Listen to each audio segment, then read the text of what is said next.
नमस्कार। यो हो समाचारमा स्वागत छ। म वसुधा केसी। म रन्जु अधिकारी। सुरु गरौँ अहिलेसम्मका प्रमुख समाचारबाट।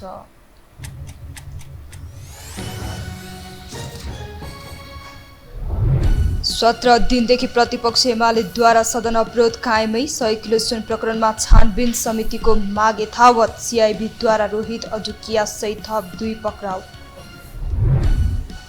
सांसद शर्मालाई थुना बाहिरी राखेर अनुसन्धान गर्न अदालतको आदेश। शर्मासँगै पक्राउ परेका अन्य 7 भने थुनामै। प्रधानमन्त्रीको कदमलाई लिएर काङ्ग्रेस रुष्ट। उमेर पुगेर पनि विवाह नगर्दा बाजोपनको समस्या बढ्दो। युवा समूह मानसिक समस्याको शिकार। समाधानका लागि परामर्श लिन चिकित्सकहरूको सुझाव। लेबनानमा इस्लामिक स्टेट समूहद्वारा सेना सवार बसमा आक्रमण। कम्तीमा 23 सिरियाली सैनिकको मृत्यु, 10 जनाभन्दा बढी घाइते थिए। र स्पेन र स्विडेन महिला विश्वकपको सेमिफाइनलमा प्रवेश। साबिक उपविजेता नेदरल्यान्ड्स क्वार्टर फाइनलबाटै बाहिरियो। स्पेनले स्विडेनसँग सेमिफाइनल खेल खेल्ने।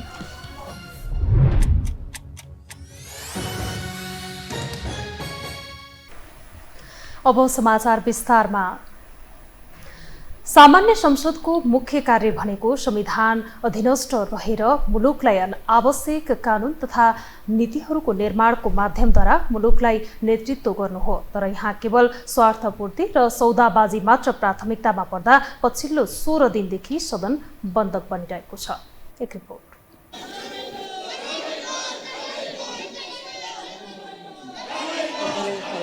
गत साउन 10 गतेदेखि अवरुद्ध सदनले 16 दिन बितिसक्दा पनि अझै गति लिन सकेको छैन। संसद अवरोधको सर्वत्र चासो, चिन्ता र विरोध हुँदा पनि त्यसको अन्त्य हुने छनक कहीँ कतैबाट देखिँदैन। 1 क्विन्टल सुन प्रकरण छानबिन गर्न उच्चस्तरीय समितिको माग गर्दै लगातार बैठक चल्न नदिएको प्रमुख प्रतिपक्षी दल नेकपा एमाले शुक्रबार पनि प्रतिनिधि सभा र राष्ट्रिय सभा अवरोधलाई निरन्तरता दिएको छ, जसका कारण नियमित कार्यसूचीमा संसद प्रवेश नै गर्न सकेन।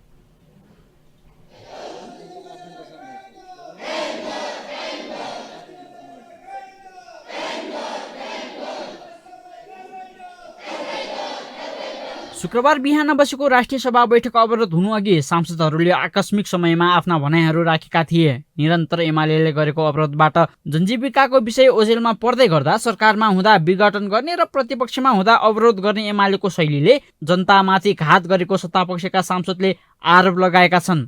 त्यस्तै कैयौं जनजीविकाको मुद्दामा छलफल गर्नुपर्ने सदनलाई अल्पमतले रोक्न नपाउने भन्दै यो सरकार 5 वर्ष चल्नेमा शंका नगर्न काङ्ग्रेसका सांसद जितेन्द्र नारायण देवले प्रतिपक्षीलाई चेतावनी दिएका छन्। गलत भाषा के स्थापित गर्न खोज्दैछ भने गलत न्यारेटिभ कि सदन भनेको अल्पमतको हुन्छ र सरकार मात्रै बहुमतको हुन्छ। गलत। सरकार पनि बहुमतको हुन्छ, पार्लियामेन्ट पनि बहुमतको हुन्छ। अल्पमतले दुनियाँमा कहीँ पनि बन्धक बनाउन पाउँदैन। बन्धक बनाएको छैन पार्लियामेन्टलाई। पार्लियामेन्ट चल्न दिनुपर्छ। बोल्नलाई स्वतन्त्र छ प्रतिपक्ष, बोल्न पाइन्छ। बोल्नको लागि सदन हो प्रतिपक्षको लागि, रोक्नको लागि, ब्लक गर्नको लागि, अवरोध गर्नको लागि होइन। प्रतिनिधि सभाको बैठकमा पनि सुरुमै एमाले सांसदहरू उठेर विरोध गरेपछि सभामुख देवराज घिमिरेले एमाले सांसद ज्वाला कुमारी शाहलाई बोल्न समय दिएका थिए। तर सत्तारूढ दलका सांसदहरूले सदन विपक्षीको मात्रै कुरा सुनेर अगाडि बढ्न नसक्ने बताएपछि हो हल्लाकै बीच सांसद शाहले आफ्नो भनाइ राखेका थिए। तर यसलाई एमाले भने संसदमा प्रमुख प्रतिपक्षीको आवाज दबाउन सत्तापक्षले विरोध प्रतिक्रिया थालेको भाष्य निर्माण गरेको छ। संसद भनेको जनताको लागि खोल्ने हो। आज जनताको ज्वलन्त मुद्दा उठ्थ्यो सुन केसको बारेमा। सुन केसको अपराधी पक्राउनु पर्छ कि पक्राउँदैन? तपाईले दुईटा कुरा के बुझ्नुहुन्छ भन्दाखेरि संसद सरकारले शासन गर्ने हो। संसद भनेको मूलतः प्रतिपक्षको, त्यसले आवाज उठाउँछ। त्यसले आवाज उठाउन नपाओस् भनेर सत्तापक्षका सांसदहरूले उठेर संसदलाई चल्न नदिने कुरा लोकतन्त्र विरोधी कुरा। निरन्तरको सदन अवरोधबाट आजित बनेको वैकल्पिक नयाँ शक्ति राष्ट्रिय स्वतन्त्र पार्टीले भने एकपछि अर्को रचनात्मक प्रस्तुति दिँदै आएको छ। गत बुधबार पनि सडकबाट नै सदन चलाएको रासपाले शुक्रबार पनि अवरुद्ध सदनको समयको कुनै पनि सेवा सुविधा पार्टीका सांसदले नलिने घोषणा गरेको सभामुख घिमिरेलाई जानकारी गराएको छ। नेपाली जनताले रगत पसिना बगाएर कमाएको करबाट आएको पैसाबाट हाम्रो तलब सुविधा आउने हो। नेपाली जनताको लागि केही गर्नै नपाउँदाखेरि त्यस्तो पैसा लिनु भनेको एक किसिमले अत्यन्त अप्ठ्यारो परिस्थिति हो। त्यो चाहिँ हामीलाई स्वीकार्य छैन र हामीले कुनै पनि बेलामा यसरी संसद अवरुद्ध भएको र त्यो अवरुद्ध भएको बेलामा हामीले प्राप्त गरेका तलब सुविधाहरूलाई अगाडिका तलब सुविधाहरूलाई पनि काटिदिनु हुन, त्यसको व्यवस्था मिलाइदिनु हुन हामीले आज अनुरोध गऱ्यौँ र त्योभन्दा पनि महत्त्वपूर्ण कुरा संसदको कारबाही सुचारू गर्नको लागि पहल गरिदिनु हुनको लागि अनुरोध गर्छौँ। 16 दिनको अवधिमा 3 पटक स्थगित र 3 पटक सदन अवरोध भएको छ। तर सरकारसँग जवाफ माग्ने जिम्मेवारी पाएको प्रतिपक्षले संसद नै अवरोध गरिदिएपछि सरकारलाई पनि हाई सन्चो त भएको छ, तर जनताका आम मुद्दा भने ओझेल परेका छन्। जनताको आवाज मुखरित गर्ने थलोलाई बन्दक जस्तै बनाएर दलहरूले दैनिक लाखौं रुपियाँ राज्यको ढुकुटीबाट स्वाहा बनाइरहेका छन्। स्मरण रहोस्, एक पटक संसद बैठक चल्दा राज्यको ढुकुटीबाट 10 लाख रुपियाँ खर्च हुन्छ। यो टेलिभिजनका लागि निरज कोइराला, काठमाडौँ। काठमाडौँ जिल्ला अदालतले सांसद सुनिल शर्मालाई थुना बाहिर राखेर अनुसन्धान गर्न आदेश दिएको छ। शर्मासँगै पक्राउ परेका अन्य 7 जना भने थुनामै रहने भएका छन्। सुन तस्करी प्रकरणमा मन्त्रीहरूकै संलग्नता रहेको भन्दै चर्को स्वरमा गृह र अर्थमन्त्रीको राजीनामा माग गर्दै आएका सांसद सुनिल शर्मा पक्राउलाई लिएर गठबन्धनको ठूलो दल कांग्रेस रुष्ट देखिन्छ, जहाँ एमालेको मनमा पलाएको मायाको अर्को गजबको दृश्य समेत देखिएको छ। एक रिपोर्ट। आफ्नै पार्टीको हालीमुहाली चलिरहेका बेला नेपाली कांग्रेसका बालवाला सांसद सुनिल शर्मा पक्राउ परेपछि यसको विभिन्न कोणबाट चर्चा सुरु भएको छ। प्रवीणता प्रमाणपत्र तहको प्रमाणपत्र नक्कली भएको आरोपमा उनी पक्राउ परेपछि यसलाई राजनीतिक अर्थ दिनेहरू बढेका छन् भने उनी पक्राउ परेको समय र सन्दर्भले समेत यसलाई बल पुगेको छ।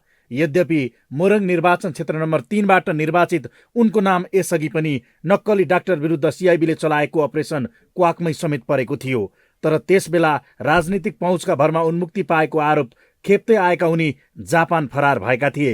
त्यस्तै यो बाहेक पनि उनको छवि विवाद रहित छैन। उनीमाथि नोबेल मेडिकलको स्वामित्व हत्याउन सञ्चालक अपहरण गरेकोदेखि क्षमताभन्दा बढी विद्यार्थी भर्ना लिएको तथा तोकेभन्दा बढी शुल्क उठाएको आरोप समेत लाग्दै आएको थियो। एक थरीले उनीमाथि मेडिकल माफियाकै ट्याग लगाउँदा उनी विगतमा आफ्ना फाइदाका लागि माओवादीकै नेताहरूसँग समेत निकट थिए। तर सधैँ शक्ति केन्द्रको निगाहमा आफ्ना आरोपबाट बस्दै आएका उनी आफ्नै पार्टी सरकारको मुख्य साझेदारका रूपमा र माओवादी नेतृत्वमै रहेका बेला पक्राउ पर्नुलाई भने उनले गृहमन्त्री र अर्थमन्त्रीको राजीनामा मागेको विषयसँग जोडेर हेरिएको छ। एमाले संसद अवरोध गरिरहेका बेला औचित्यमाथि प्रश्न उठ्दा सत्तारूढ गठबन्धनकै सांसद समेत यही एजेन्डामा रहेको उदाहरण बनेका उनले पछिल्ला गतिविधि समेत अस्वाभाविक देखाएका थिए। यही बीचमा उनी पक्राउ पर्नुले यसैको पूर्व सङ्केत पाएर त उनी जनताको मन जित्न आफ्नै सरकार विरुद्ध खरो उत्रिरहेका थिएनन् भन्ने प्रश्न समेत खडा गरेको छ।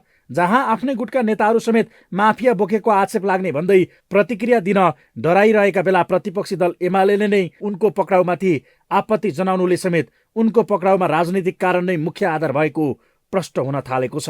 अन्य सुनिल शर्माजीलाई जो सुन काण्ड प्रकरणको भ्रष्टाचारलाई पटक पटक उच्च स्तरीय छानबिन आयोग गठन हुनुपर्छ भने आवाज उठाइरहेको व्यक्तिलाई आज कुन हिसाबबाट समातिएको छ यो कानुनले पनि मिल्दैन र उहिले नै म्याद सकिएको प्रमाणपत्रलाई अहिले बखेडा झिकेर जो समातिएको छ यसको घोर आपत्ति गर्न चाहन्छु।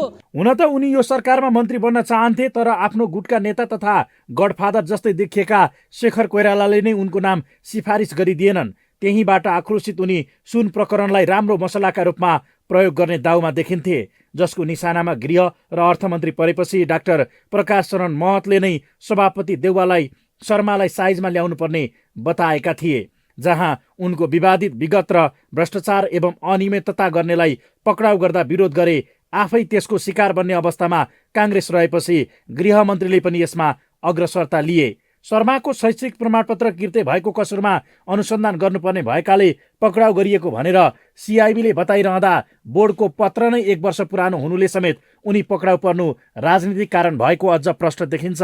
त्यस्तै शर्मा पक्राउ परेपछि देउवा बालुवाटार पुगेको प्रसङ्गले समेत यो फाइलहरूको नियमित प्रक्रियाभन्दा तत्कालीन राजनीतिक कारण भएको दाबीलाई बल पुगेको छ। यो प्रकरणमा कांग्रेस भने अलि संयमित हुने प्रयत्न गरिरहेको छ। अब त्यो जुन इल्जाम लगाइएको छ त्यसले चाहिँ यो ढङ्गबाट चाहिँ गिरफ्तारी गर्ने आधार पुग्छ त? उहाँले चाहिँ पछिल्लो समय सुन प्रकरणको विषयलाई उठाउनु भयो, त्यसकै आधारमा पूर्वाग्रही व्यवहार गरिएको त होइन। उहाँले चाहिँ सशक्त ढङ्गले उठाउनु भएको थियो त्यो विषय पनि। त्यस कारणले चाहिँ यो विषय पनि हाम्रो संसदीय दलभित्र छलफल भइरहेको छ। त्यसैले भ्रष्टाचार जन्य जति पनि विषय छ ती सबैको छानबिन हुनुपर्छ, दोषी जो कोही भए पनि कारबाही हुनुपर्छ।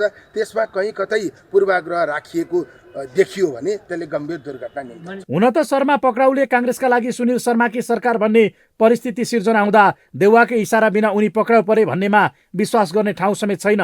काङ्ग्रेस चाहिँ काखमा बसेर सत्ता चलाइरहेका प्रचण्डमा समेत त्यति आँट हुनेमा आशंका रहँदा बालकृष्ण खाँड नै प्रहरी खोरमा पुगेको तथा विजय कुमार गच्छदारलाई पक्राउ पूर्जी जारी भएको जस्तो अवस्थामा समेत मौन बसेको काङ्ग्रेसका लागि पैसाको भरमा राजनीति गरिरहेका शर्मा त्यति प्राथमिकताको व्यक्ति समेत होइनन्।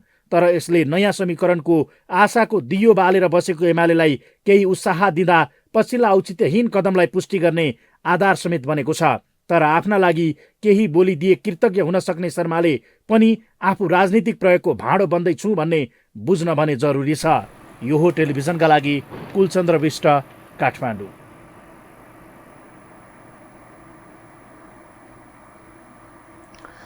क्विन्टल सुन तस्करी प्रकरणमा मुछिएका व्यापारी राकेश कुमार अकोडियाका छोरा रोहन अकोडिया आज पक्राउ परेका छन्।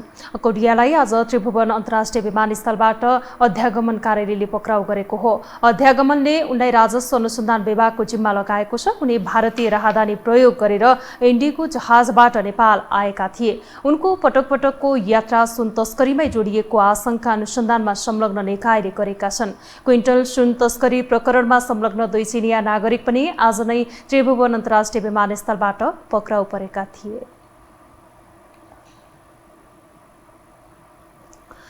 आक्रामक बनेको सरकारको निशानामा पर्न थालेपछि दबावमा परेको काङ्ग्रेस अब के गर्ला भन्ने प्रश्न अहिले चर्चामा छ। आफ्नै नेता पक्राउ पर्दा समेत मौन बसेको आरोप खेपेको उसले चाहे सत्ता समीकरण नै परिवर्तन हुन सक्ने अवस्थामा यो प्रश्नलाई अझ बल पुर्याउँदा एमालेले समेत साथ दिने बताउँदै आएको छ। यो परिस्थितिमा के काङ्ग्रेस सत्ता छाड्न तयार हुन सम्मको अवस्थामा पुग्ला त? एक रिपोर्ट। संस्थापन पक्षका बलियो खम्बा मध्येका एक पूर्व गृहमन्त्री बालकृष्ण खाँड पक्राउ पर्दा समेत गुटकै राजनीतिले एक ठाउँमा नउभिएको काङ्ग्रेस अहिले भने झस्किन थालेको छ। आफूले चाहे सत्ता समीकरण नै परिवर्तन हुन सक्ने फाइदामा समेत रहेको उसका लागि गठबन्धनभित्रै समाजवादी मोर्चा बालवाला सांसद सुनिल शर्माकै हिरासत यात्राले अझ दबाव थपेको हो, जसले गुटका नेता पक्राउ परे भन्दै अर्को पक्ष खुसी हुने कुरालाई समेत हिसाब बराबरको अवस्थामा ल्याउँदा गृहमन्त्रीको राजीनामाको विषय त केन्द्रीय समिति बैठकमै समेत उठेको थियो। यद्यपि कुनै पनि फाइलको लहरो आफूसम्म आइपुग्ने खतरामा रहेका सभापति शेरबहादुर देउवा मोहन बस्नुले भने यी तमाम प्रस्तावहरू सपनामै सीमित हुँदै आएको छ। जहाँ यतिमै क्षति न्यूनीकरणको रणनीतिमा देउवा रहँदा खाँड पक्राउ परुन्जेल डाक्टर शेखर कोइराला पक्षले यो सरकारको भ्रष्टाचार विरोधी पहिलो काम भएको बताएको थियो। त्यस्तै देउवा पक्षकै पनि पूर्णबहादुर खड्का र डाक्टर प्रकाश शरण महत जस्ता व्यक्तिहरू गठबन्धनको विषयमा प्रतिबद्ध रहँदा पक्राउ परेका पक्षमा बोले भ्रष्टाचारीको पृष्ठपोषण गरेको आक्षेप खेप्ने अवस्थामा समेत काङ्ग्रेस थियो। तर सुनिल शर्मा पक्राउ प्रकरणमा एमालेले समेत आपत्ति जनाउँदा सुन तस्करीको छानबिनको माग गरेकै कारण उनी पक्राउ परेको भाषा निर्माण भएको छ, जसले विगतभन्दा आफ्ना नेताको पक्षमा बोल्न केही सहज परिस्थितिमा काङ्ग्रेस आइपुग्दा संसदीय दलको बैठकमा सांसद सुनिल शर्मा पक्राउ गरेको विषय प्रवेश गरेको छ। नयाँ बानेश्वर स्थित लोसे हलमा बसेको बैठकमा सांसदहरूले सांसद शर्मालाई सरकारले प्रतिशोध साँधेर पक्राउ गरेको भन्दै विरोध गरेको भए पनि निर्णय नै भने भएको छैन, जसले काङ्ग्रेस सरकारले पक्षधरता देखाएको विषयमा केही कन्भिन्स भएको सङ्केत मिल्दा नेता उदय शमशेर राणाले माधव नेपाललाई विदेश पठाएर काङ्ग्रेसका नेतालाई छानी छानी धरपकड गर्ने भन्दै सरकारलाई प्रश्न गरेका छन्। यता अन्य सांसदहरूले पनि बेला नाका कुबेला पुरानो मुद्दालाई बिउत्याएर भ्रष्टाचार र तस्करीका नायकहरूलाई पक्राउ गर्न आवाज उठाउने माथि सरकारले प्रतिशोध साधेको आरोप लगाएका छन्। यो प्रतिशोध चाहिँ तपाईँलाई के छ भने अब प्रधानमन्त्री हुनुहुन्छ, गृहमन्त्री हुनुहुन्छ, अब उहाँले संसदमा यो जवाफ दिनुपर्ने थियो। अहिले आएर सांसदलाई संसद चलिरहेकै बेलामा यसरी गिरफ्तार गर्नुपर्ने कुरा किन पर्यो? यसका लागि कानुनी अन्य बाटाहरू हुन सक्थ्यो होला, उहाँलाई बयान लिन सकिन्थ्यो होला। उहाँलाई चाहिँ के छ भने थुनैमा राख्नुपर्ने अवस्था होइन।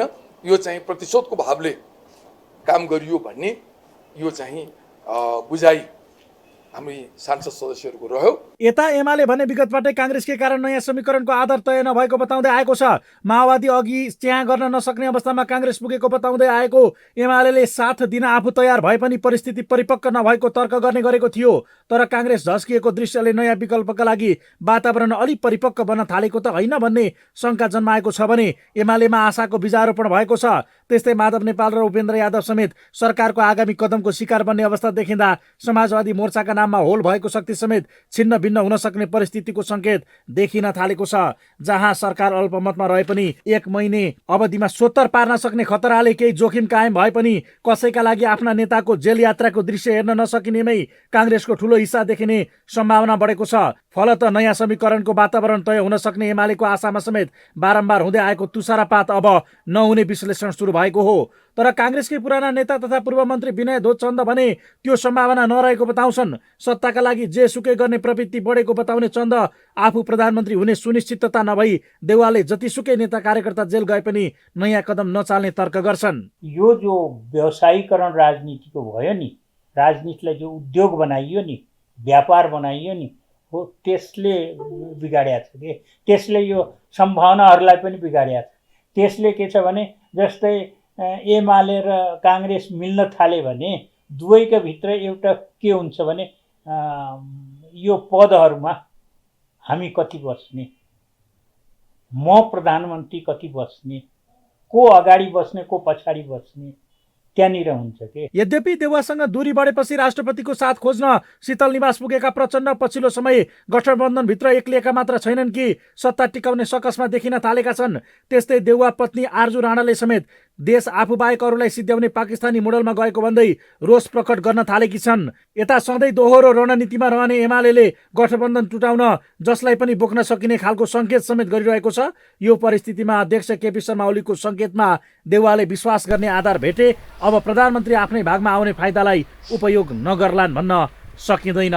यो हो टेलिभिजनका लागि कुलचन्द्र विष्ट, काठमाडौँ।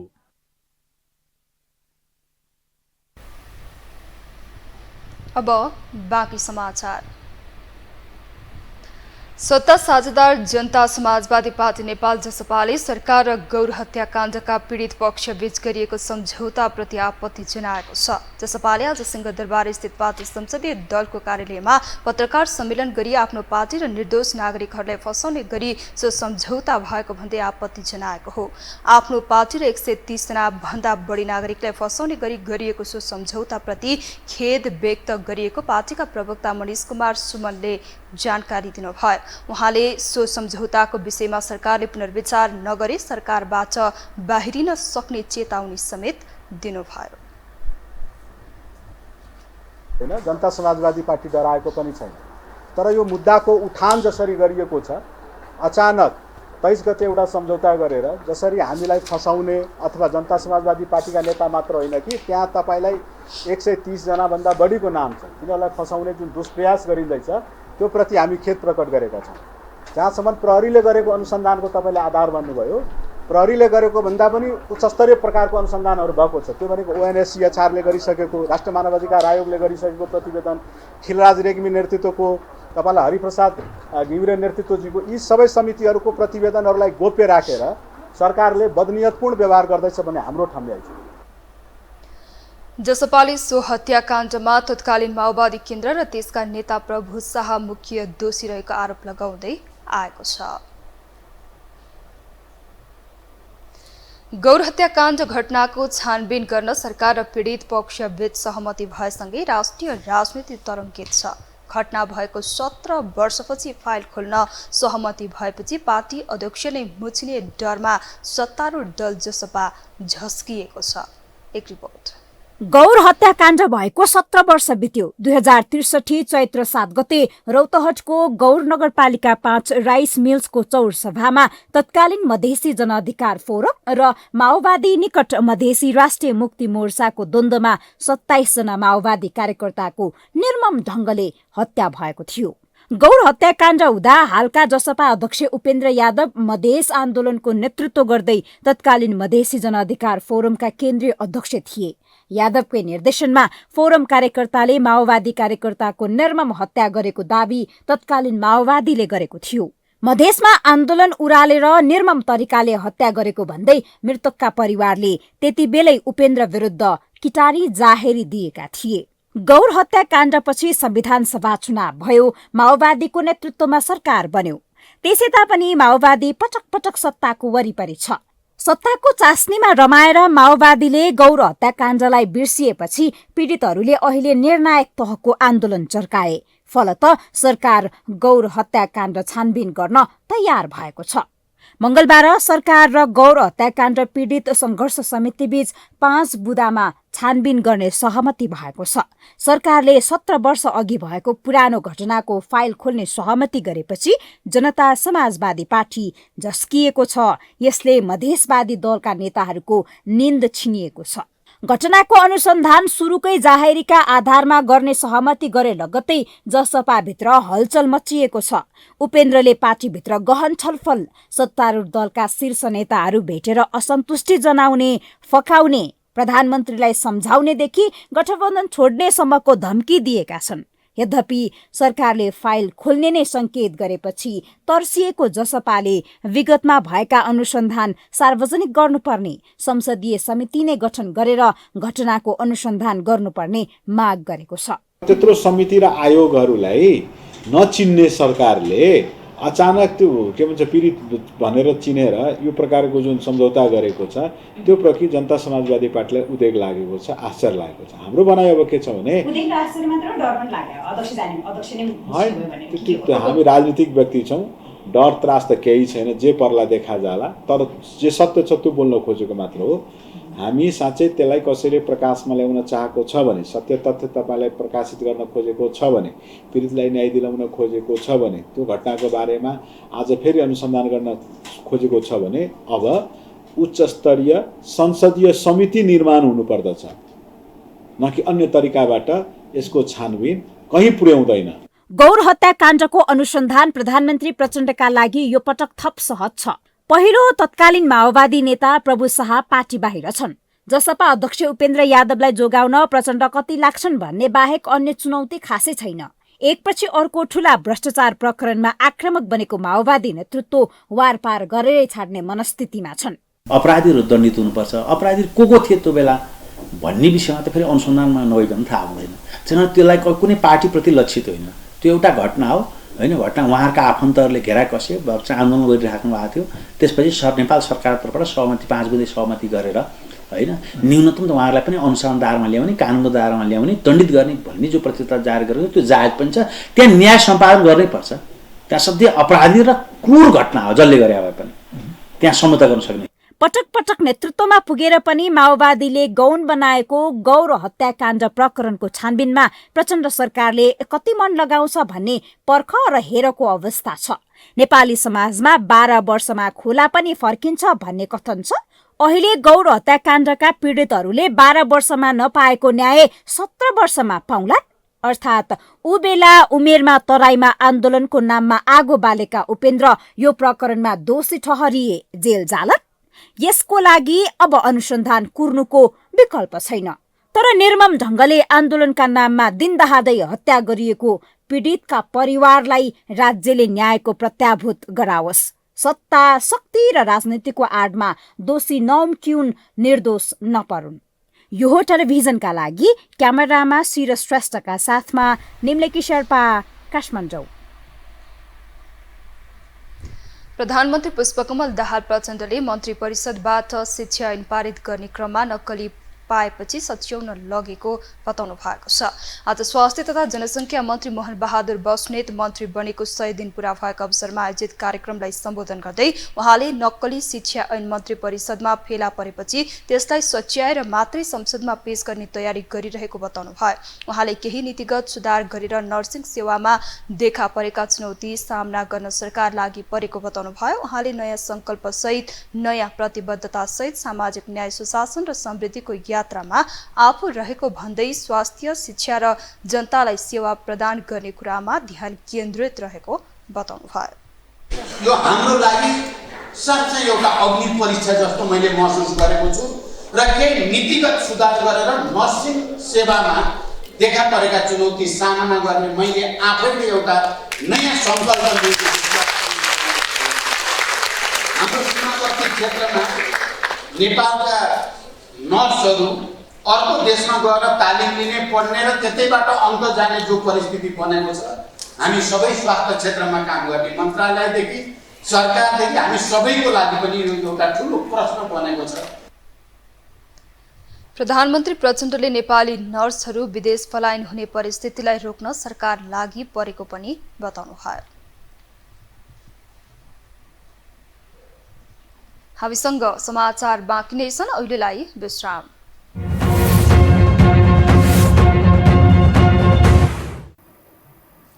विश्रामपछि स्वागत छ। अब बाँकी समाचार। विद्यालय शिक्षा विधेयकको प्रस्तावित मस्यौदाको विरोधमा उत्रिएका निजी विद्यालय सञ्चालकले आन्दोलन फिर्ता लिएका छन्। विद्यालय शिक्षा सम्बन्धी कानूनलाई संशोधन र एकीकरण गर्न बनेको विधेयक 2080 को प्रस्तावित व्यवस्था सुच्याउने सहमति भएपछि आन्दोलन फिर्ता लिएको निजी तथा आवासीय विद्यालय अर्गनाइजेसन प्याप्सनले जनाएको छ। मन्त्री परिषदबाट पारित भएको उक्त विधेयकको व्यवस्थाप्रति असन्तुष्टि जनाउँदै र प्याप्सन, एनप्याप्सन र हिसानले आन्दोलन गर्दै आएका थिए। विशेष गरी निजी विद्यालयलाई गुठीमा लैजानुपर्ने व्यवस्थाबारे उनीहरूको विरोध रहेको थियो।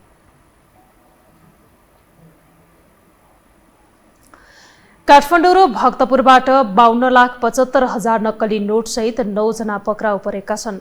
हिजो लु 1 प 5 नम्बरको पर्यटक बसलाई नागढुङ्गा चेकपोस्टमा चेक जाँच गर्ने क्रममा डिकीमा चाउचाउको कार्टुनमा प्याक गरी राखिएको अवस्थामा सो नक्कली नोट बरामद गरिएको काठमाडौँ प्रहरी परिसरका प्रमुख एसएसपी दानबहादुर कार्कीले जानकारी दिनुभयो। त्यसपछि सो बसका चालक र सहचालकलाई नियन्त्रणमा लिएर सोधपुछ गर्दै जाने क्रममा बालाजु बस पार्क र भक्तपुरको बुढाथोकी गाउँबाट थप 17,02,000 रुपैयाँका दरका नक्कली नोट बरामद गरिएको थियो। सँगै अन्य दसीका सामानहरू पनि फेला परेकोले दसीका सामानहरूसहित मानिसहरूलाई हिजो पक्राउ गर्न सफल भएको। पक्राउ गरेको व्यक्ति 1 नम्बरको पक्राउ गरेको व्यक्ति हेर्दा यिनी सिन्धुपाल्चोक बलेफी गाउँपालिका वडा नम्बर 7 बताउने वर्ष 40 को अर्जुन सुवेदी यसको नाइके जस्तो देखिन्छन् अहिले प्रारम्भमा हेर्दा। पक्राउ परेकाहरूलाई मुद्रा कसुर अन्तर्गत मुद्दा चलाउने प्रहरीले जनाएको छ।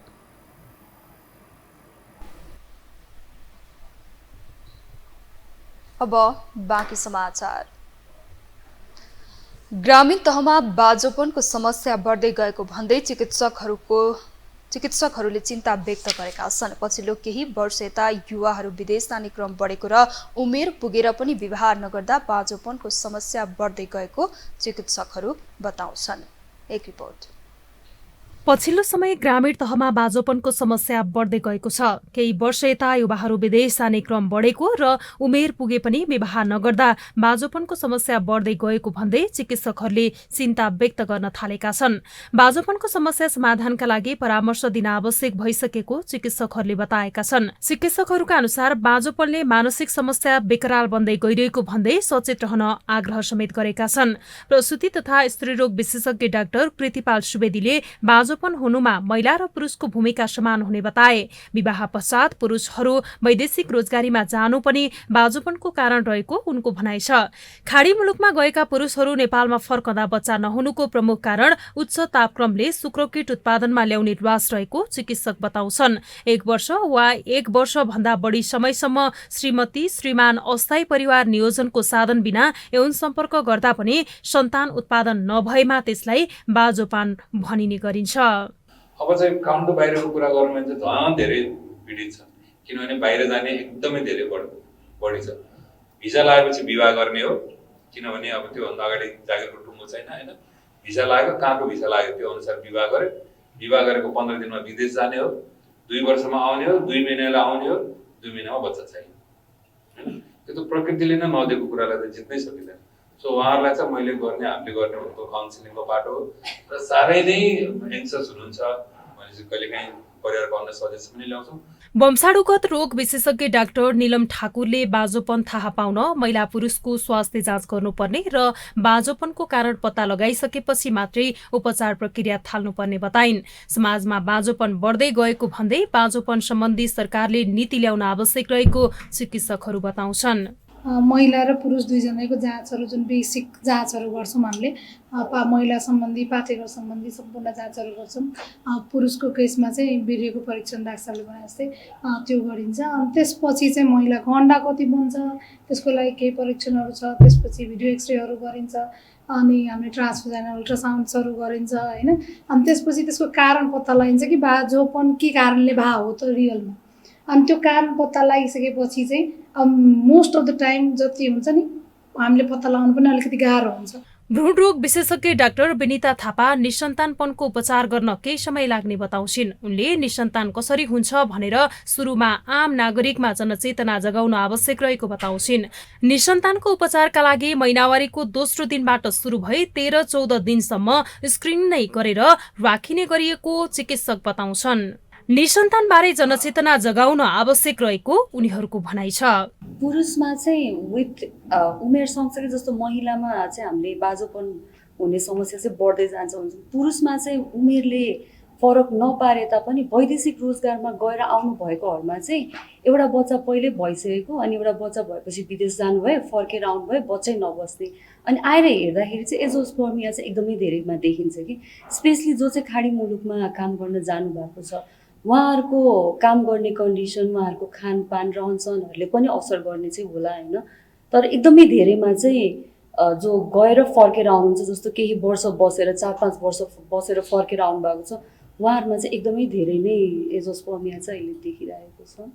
बाजोपन पछिल्लो केही वर्ष यता सरकारको प्राथमिकतामा त परेको छ तर पनि यसको निराकरणका लागि सम्बन्ध निकायहरू गम्भीर बन्न नसकेको चिकित्सकहरू बताउँछन्।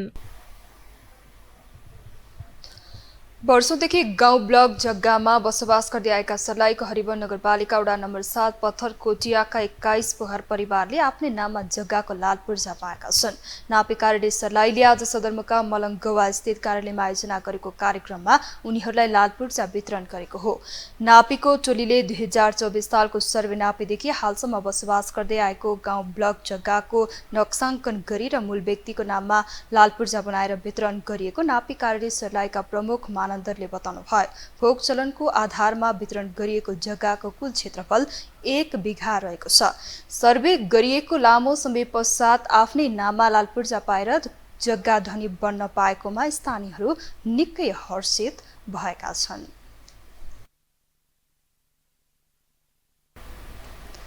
विभिन्न प्रकरणमा आफ्नै सत्ता सहयात्रीको नाम मुछिँदा प्रधानमन्त्री पुष्पकमल दाहाल प्रचण्ड चौतर्फी घेराबन्दीमा छन्। गौर हत्याकाण्डका पीडितसँग सरकारले 5 बुँदे सहमति गर्दा जनता समाजवादी पार्टी जसपाका अध्यक्ष उपेन्द्र यादव सरकार छाड्ने धम्की दिन थालेका छन् भने ललिता निवास प्रकरणमा सर्वोच्च अदालतको पछिल्लो आदेशले बाबुराम भट्टराई र माधव कुमार नेपालको मन खिन्न बनाएको छ।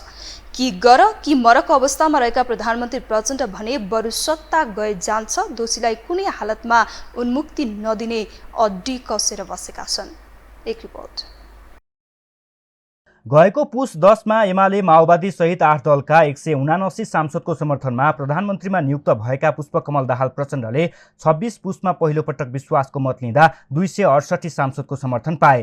तर राष्ट्रपति निर्वाचनसम्म आइपुग्दा एमाले र राष्ट्रिय प्रजातन्त्र पार्टी लगायतले सरकारलाई दिएको विश्वास फिर्ता लिएपछि प्रधानमन्त्री प्रचण्डलाई विश्वासको मत दिने सांसदको संख्या 172 मा झर्यो। तर आफ्नो तेस्रो कार्यकाल कि गर कि मरको अवस्थामा गुजारिरहेका प्रधानमन्त्री प्रचण्ड भने आफ्नैहरूबाट लिन थालेका छन्।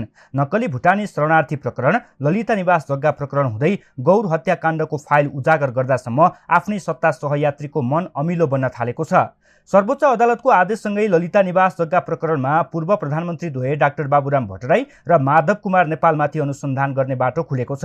यो कदमले कुनै बेला नेकपा कालमा एउटै कित्तामा रहेका नेकपा एकीकृत समाजवादीका अध्यक्ष नेपाल प्रधानमन्त्री प्रचण्डसँग रुष्ट बनिरहेका छन् भने जनयुद्धका सहयात्री समेत रहेका नेपाल समाजवादी पार्टीका अध्यक्ष भट्टराई पनि आक्रोश पोख्न थालेका छन्। आफूलाई फसाउने रणनीति अघि बढेको बुझेका पूर्व प्रधानमन्त्री भट्टराईले प्रधानमन्त्री प्रचण्डलाई पनि माओवादी लडाकु शिविरमा भएको भनिएको घोटाला प्रकरण सम्झाउन थालेका छन्। निष्पक्ष ढङ्गले अगाडि बढ्नुपर्छ र अरू ठुल्ठुला काण्डहरू पनि खोल्ने हिम्मत उहाँले राख्नुपर्छ। जो उहाँहरूकै विरुद्धमा पनि गएछ भने पनि त्यसलाई सहन गर्ने हैसियत उहाँको भयो भने म सबभन्दा खुसी हुनेछु। मात्र भनेकै छैन, जति पनि चर्चामा आएका शङ्का लागेका जति पनि विषय छन् अथवा उजुरी पनि लिन सकिन्छ, हामीले भनेका मात्रै पनि होइन, ती सबैको चाहिँ उच्चस्तरीय निष्पक्ष छानबिन हुनुपर्छ भन्ने हो। प्रधानमन्त्री प्रचण्डको सत्ता यात्रा टिकाइराख्न भट्टराई र उनको पार्टीको खासै भूमिका नहुने भए पनि माधव नेपाल र उनी नेतृत्वको नेकपा एकीकृत समाजवादी भने केही अर्थ राख्ने हैसियतमा छ। यस्तै प्रधानमन्त्री प्रचण्डसँग अर्का सत्ता सहयात्री जनता समाजवादी पार्टी जसपाका अध्यक्ष उपेन्द्र यादव समेत रुष्ट छन्। गौर हत्याकाण्डका पीडितसँग सरकारले 5 बुँदे सहमति गरेसँगै अध्यक्ष यादवले सरकारबाट बाहिरिने धम्की दिँदै आएका छन्। एमालेसँग तालमेल गर्दा मङ्सिर 4 को चुनाव हारेका जसपा अध्यक्ष यादव सत्ता गठबन्धनकै बलमा उपचुनाव मार्फत संसद यात्रा तय गर्न सफल भएका पात्र हुन्। गौर हत्याकाण्ड र मधेस आन्दोलन लगायतबारे सर्वदलीय उच्च स्तरीय छानबिन समिति गठन गरी सत्य तथ्य बाहिर ल्याउनु पर्नेमा पीडित पक्षसँग 5 बुँदे सहमति गरेकोमा जसपाको विरोध हो।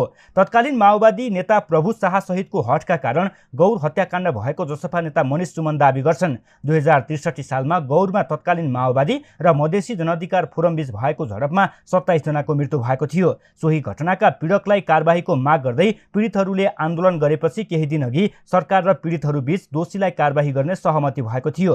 यो सहमतिले असन्तुष्ट जसपाका नेताहरू सत्ताबाट बाहिरिने धम्की दिन थालेका हुन्।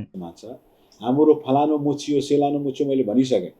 जनता समाजवादी पार्टी अहिले पनि के राख्दछ भने त्यो जाहेरीहरू पूर्वाग्रही ढङ्गले दिइएको थियो। त्यो पूर्वाग्रही ढङ्गको जाहेरीहरू देशमै नभएका व्यक्तिको पनि नाम छ। तपाईलाई के भन्छ घटनास्थलभन्दा कोसौँ दूर रहेको व्यक्तिको नाम छ। त्यो घटनामा सामेलै नहुने व्यक्तिहरूको नाम छ। त्यहाँका पत्रकारका नाम छन्, मानवाधिकारवादीका नाम छन्। अर्थात् पूर्वाग्रही तरिकाले मतदाता नामावलीबाट नाम सारे झैँ 300 जनाभन्दा बढीको नाम तपाईँलाई 7 वटा जारीमा तयार पारेर प्रहरीले दर्ता गरिराखेको छ। काङ्ग्रेसको काँध चढेर सत्ताको जहाज चलाइरहेका प्रधानमन्त्री प्रचण्डले उनै काङ्ग्रेसकै नेता तथा सांसदलाई समेत छाडेका छैनन्। नक्कली भुटानी शरणार्थी प्रकरणमा पूर्व गृहमन्त्री बालकृष्ण खाँड प्रहरी खोरमा पुग्दा पूर्व मन्त्री विजय गच्छेदार विरुद्ध पनि पक्राउ पूर्जी जारी भएर बसेको छ। शैक्षिक प्रमाणपत्र कृत्य प्रकरणमा सांसद सुनिल शर्मा पक्राउ पर्दा काङ्ग्रेसभित्रकै एक तबका सत्ता समीकरण फेरबदलको कसरतमा छ। सत्ता सहयात्री एकीकृत समाजवादीका अध्यक्ष माधव नेपाल र जनता समाजवादी पार्टीका अध्यक्ष उपेन्द्र यादवको मन कुडाएर सत्ताको डाडु पन्यु चलाउन खोज्नु भनेको प्रधानमन्त्री प्रचण्ड झन रेड जोनमा रहनु हो। भ्रष्टाचारका विभिन्न फाइल पल्टाउँदा प्रधानमन्त्री प्रचण्डले सत्ता घटक भित्रैबाट मित्रता भन्दा बढी शत्रुता साँधिरहेका छन्। भ्रष्टाचारको फाइल खोल्दा बरु सत्ता गए जान्छ, तर वर्तमान सरकारले आफ्नो मिसन नछाड्ने माओवादी सांसदहरू बताउँछन्। उनीहरू भन्छन् भित्तामा फोटो टास्नका लागि मात्रै प्रधानमन्त्री प्रचण्डले तेस्रो कार्यकाल सम्हालेका होइनन्, केही गरेरै देखाउने हो। यसमा सत्ता नै गए पनि हामीलाई केही फरक पर्दैन। भ्रष्टाचार विरोधी अभियान चलाउँदा सत्ता सारा दल बाहेककालाई चलाउँछौँ भनेको थियो र हो। अनि सङ्कट आउँछ कि भनेर के नराम्रो काम गर्नु, सम्झौता गर्दै हिँड्नु, सङ्कट आउँछ कि भनेर सत्ता सारा दल बिचका भ्रष्टहरूलाई बचाउँदै हिँड्नु, त्यस्तो विभेद गर्न सकिँदैन, गर्न पनि हुँदैन। त्यसकारण दिनुपर्छ। किन उहाँले हिजो किन सही गरे त? न्यूनतम साझा कार्यक्रममा यो भ्रष्टाचार विरोधी अभियान चाहिँ नचलाउँ भन्नु पर्थ्यो नि त। त्यसो त भन्नु भएन हो। कर्ण प्रचण्डले राखेको प्रस्तावलाई उहाँले सहज स्वीकार गरिसकेपछि अब यो भ्रष्टाचार विरोधी अभियान चलाउँदै जाँदा भ्रष्टाचारका जरा कहाँ पुगेका छन् त्यहाँसम्म त अनुसन्धान गर्ने निकायहरू पुग्छन्। अहिले पनि सुन तस्करी प्रकरण, ललिता निवास प्रकरण, नक्कली भुटानी शरणार्थी प्रकरण र शैक्षिक प्रमाणपत्र कृत्य प्रकरण लगायतमा आरोपित पक्राउ पर्ने क्रम जारी छ। एकपछि अर्को प्रकरणका फाइलहरू खुल्दै गर्दा नागरिक स्तरबाट वाहवाही पाइरहेको प्रचण्ड नेतृत्वको सरकारले सत्ता पक्षबाट केही दबाव खेप्न परिरहेको विषय लुकेको छैन। सत्ता पक्षकै केही नेता तथा सांसदहरू समातिँदा पटक पटक प्रचण्ड नेतृत्वको सरकार ढाल्ने प्रयत्न समेत भइरहेको छ। सुन प्रकरणमा आइपुग्दा नाम मुछिएका माओवादी केन्द्रकै नेताहरू अनुसन्धानको घेरामा नतानिएकोमा प्रधानमन्त्री प्रचण्ड थप आलोचित बनिरहेका छन्। ललिता निवास र गौर हत्याकाण्ड प्रकरणमा आफ्नै सहयात्रीको नाम बाहिरिँदा उनी थप दबावमा छन्। आशा जस्तो सुकै परिस्थिति आउँदा पनि प्रधानमन्त्री प्रचण्डको निष्पक्ष कदम अघि बढ्नेछ। अहिले देखिएका चौतर्फी घेराबन्दी पनि तोडिनेछ। हामीसँग अन्तर्राष्ट्रिय र खेल समाचार बाँकी नै छन्। अहिलेलाई पुनः विश्राम।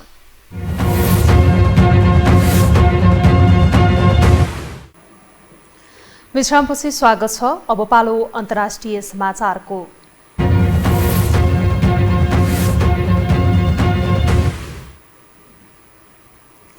द्वन्द्वग्रस्त देश लेबनानको पूर्वी भागमा इस्लामिक स्टेट समूहले बसमा गरेको आक्रमणमा कम्तीमा 23 सिरियाली सैनिकको मृत्यु भएको छ। आज सिरियाली युद्धको अनुगमन गरिरहेको एक संस्थाले सो घटनाको जानकारी गराएको हो। बेलायतमा रहेको सिरियन अब्जर्भेटर फर ह्युमन राइट्सले हिजो देइर एजोर प्रान्तमा आइएसका सदस्यहरूको एउटा सैन्य बसलाई निशाना बनाएर गरेको आक्रमणमा 23 सैनिकको ज्यान गएको हो। घटनामा 10 जना भन्दा बढी घाइते भएको बताइएको छ। उत्तर कोरियाका नेता किम जोङ उनले सेना प्रमुखलाई बर्खास्त गरेका छन्। सेना प्रमुखको बर्खास्तीसँगै किमले सेना र सेनाका उच्च अधिकारीहरूलाई सम्भावित युद्धको तयारी गर्न पनि आदेश दिएका छन्। एक रिपोर्ट। अमेरिकासँग सधैँ विपरीत ध्रुवमा उभिएर वारको धम्की दिने उत्तर कोरियाले थप आणविक हतियारको विकास गरेको छ। उत्तर कोरियाली शासक किम जोङ उन आवश्यक परे अमेरिकासँग युद्धका लागि मैदानमा उत्रिने सन्देश सहित हतियार विस्तारमा लागेका छन्। बेला बेलामा आणविक हतियारको मार हानेर अमेरिकालाई तर्साइरहेको कोरियाले थप हतियार उत्पादन गरेपछि अमेरिका सशंकित भएको छ। अमेरिकाको आक्रमणको जवाफ आणविक हतियारले नै दिने कोरियाली शासकको योजना छ, जसका लागि उनले केही दिन अघि मात्रै त्यहाँका सेना प्रमुखलाई बर्खास्त नै गरेका थिए। यसका साथै किमले शस्त्रको उत्पादन बढाउन र सेनालाई धेरैभन्दा धेरै युद्ध अभ्यास गर्न पनि उर्दी जारी गरेको उत्तर कोरियाली सञ्चार माध्यमले जनाएका छन्। उत्तर कोरियाको केन्द्रीय सैनिक परिषदको बैठकमा किमले कुनै देशको नाम नलिई उत्तर कोरियाका दुश्मनहरूको सशक्त प्रतिरोध गर्ने योजनामाथि छलफल गर्दै सेनालाई युद्ध अभ्यास गर्न र हात हतियारको उत्पादन बढाउन निर्देशन दिएका छन्। सेना प्रमुखको बर्खास्तसँगै किमले सेना र सेनाका उच्च अधिकारीहरूलाई सम्भावित युद्धको तयारी गर्न पनि आदेश दिएका छन्। सेना प्रमुख भएको 7 महिनामै पाक सुइलाई बर्खास्तमा पारेका छन्। पाकको ठाउँमा जर्नेल री योङजीलाई सेना प्रमुखमा नियुक्ति गरेका छन्। रीले यसअघि उत्तर कोरियाको रक्षा मन्त्रीको रूपमा पनि काम गरिसकेका छन्। रक्षा मन्त्रीको कार्यभार बाहेक पनि उनले सेनाको कमान्डरको रूपमा पनि काम गरिसकेका छन्। उनलाई सन् 2016मा सेना प्रमुखबाट हटाइएको थियो। त्यसपछि लामो समय कुनै पनि औपचारिक समारोह र कार्यक्रममा नदेख्दा उनलाई मृत्युदण्ड दिएको हल्ला छिमेकी दक्षिण कोरियामा फैलिएको थियो। तर केही महिनापछि फेरि उनलाई माथिल्लो तहमा नियुक्त गरेपछि औपचारिक कार्यक्रमहरूमा देखिन थालेका छन्। बैठकमा नेता किमले हात हतियार उत्पादन क्षमता विस्तारका लागि लक्ष्य निर्धारण गरिएको बताए पनि विस्तृत विवरण भने खुलाइएको छैन। गत साता किमले हतियार कारखानाहरूको निरीक्षण गरेका थिए। निरीक्षणका क्रममा उनले मिसाइल इन्जिन, सशस्त्रको उत्पादन बढाउन र अन्य हात हतियार समेत उत्पादन गर्न आदेश दिएका थिए। यसबीच अमेरिकाले युक्रेनसँग युद्धरत रसियालाई हात हतियार, तोप, रकेट, मिसाइलहरू दिइरहेको आरोप उत्तर कोरियामाथि लगाइएको छ। रसिया र उत्तर कोरिया दुवैले अमेरिकी आरोपको खण्डन गर्दै आएका छन्। बैठकमा नेता किमले सेनालाई देशमा उपलब्ध अत्याधुनिक हात हतियार तथा उपकरण सहित युद्ध अभ्यास गर्न र युद्धका लागि तत्पर रहन पनि आदेश दिइरहेका छन्। उत्तर कोरियाको 75औं स्थापना दिवसको अवसरमा आगामी सेप्टेम्बर 9मा सैनिक परेड आयोजना गर्दैछ। आफ्नो सामरिक शक्ति विस्तारका लागि उत्तर कोरियाले ठूलो संख्यामा प्यारामिलिटरी समूहको उपयोग गर्दै आएको छ। उता अमेरिका र दक्षिण कोरियाले भने यही अगस्त 21 देखि 24 सम्म संयुक्त सैन्य अभ्यास गर्ने तयारी गरिरहेका छन्। अमेरिकी दक्षिण कोरियाली संयुक्त सामरिक अभ्यासलाई उत्तरले आफ्नो सुरक्षामा चुनौतीका रूपमा लिने गरेको छ। अधिनायकवादी शासन व्यवस्थामा चलिरहेको राष्ट्र उत्तर कोरिया पश्चिमा मुलुकहरूका लागि एउटा हाउगुजीका रूपमा रहँदै आएको छ। यो हो टेलिभिजनका लागि मिङमा शेर्पा, काठमाडौँ। अब पालो खेलकुद समाचारको।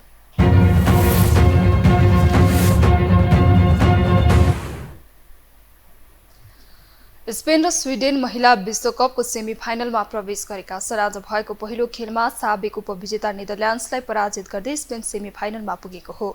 साबिक उपविजेता नेदरल्यान्ड्स भने क्वार्टर फाइनलबाट बाहिरिएको छ। निर्धारित समय 1-1 गोलको बराबरीमा सकिएपछि खेल अतिरिक्त समयमा पुगेको थियो। स्पेनले अब स्विडेनसँग सेमिफाइनल खेल खेल्नेछ। यस्तै आज भएको दोस्रो खेलमा जापानलाई हराउँदै स्विडेन सेमिफाइनलमा पुगेको छ। न्युजिल्यान्डको इडेन पार्कमा भएको क्वार्टर फाइनल खेलमा सन् 2011 को च्याम्पियन जापानलाई 2-1 गोलले हराउँदै स्विडेन सेमिफाइनलमा पुगेको हो।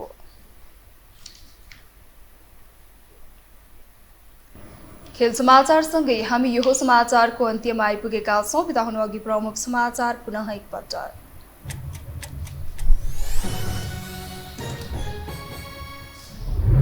17 दिनदेखि प्रतिपक्ष एमालेद्वारा सदन अवरोध कायमै। 100 किलो सुन प्रकरणमा छानबिन समितिको माग यथावत। सिआइबीद्वारा रोहित अडुकिया सहित थप 2 पक्राउ। सांसद शर्मालाई थुना बाहिर राखेर अनुसन्धान गर्न अदालतको आदेश। शर्मासँगै पक्राउ परेका अन्य 7 जना भने थुनामै। प्रधानमन्त्रीको कदमलाई लिएर काङ्ग्रेस रुष्ट।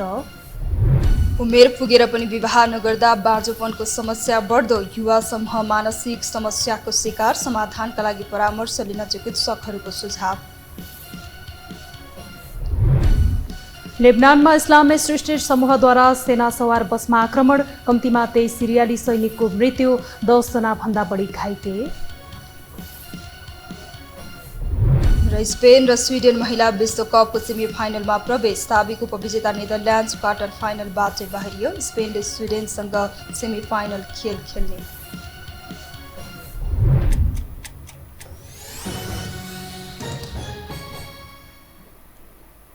हवस् त यो समाचार सकियो। समाचार बुलेटिनका साथै यो टेलिभिजनका सम्पूर्ण कार्यक्रम यो टेलिभिजन.com, यो खबर.com, युट्युब र फेसबुकमा पनि पढ्न र हेर्न सक्नुहुनेछ। मोबाइलमा यो टिभी एप डाउनलोड गरी हामीलाई प्रत्यक्ष हेर्न सक्नुहुनेछ। तथ्यसहितको निष्पक्ष समाचार तथा मनोरञ्जनका लागि हेर्दै रहनुहोला यो टेलिभिजन। नमस्कार।